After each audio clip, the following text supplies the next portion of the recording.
siguro forthwith naman yung pag-action natin dito, no, Congressman? Mukha naman.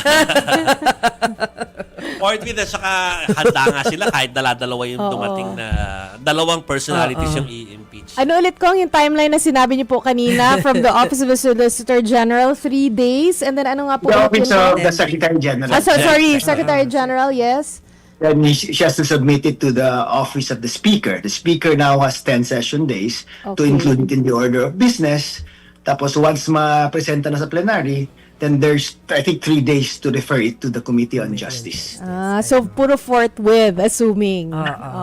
Yan, ako. Dapat pala ini-interview natin mas yung dati mong kinakausap sa palace na Alin? na secretary ng PCO. Si Sa Sec Shelo. Sec Shelo, no? Siya Secgen. tumanggap kanina. Oo, Secgen.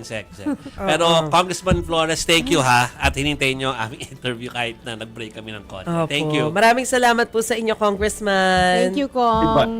Alright. Okay, yan po mga kapatid, si Congressman Jonathan Keith Flores. So, marami tayong take-away doon, diba?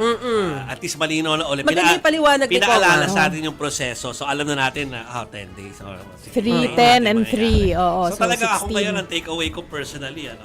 So, bakit pa ako maagang pinapupunta ni DJ Santa Ana dati sa lower house? Hindi naman pala yun first come, first serve. Kasi meron mag-uunahan daw ng mag-uunahan ng pagdadala ng kanilang impeachment complaints. So, kasi naman ako, aga-aga. Yung pala, kahit magunahan sila dun, wala rin yun, di ba? Talaga to si Sir DJ, oh. Sir DJ. Hi, Sir DJ. Okay. So, yung pala yun. Basta merong 10 days para ma-refer sa Office of the House, sa House Speaker, tapos yung House Speaker merong 3 days para ma-refer sa Committee on Justice. Yes. So, mahaba-haba naman palang panahon nung gusto pang humabol ng impeachment complaint. Going Pwede pa. forthwith around 16 days. Yes. Around 16 Around 16 days. days. Oo. Ano po? In short, bago mag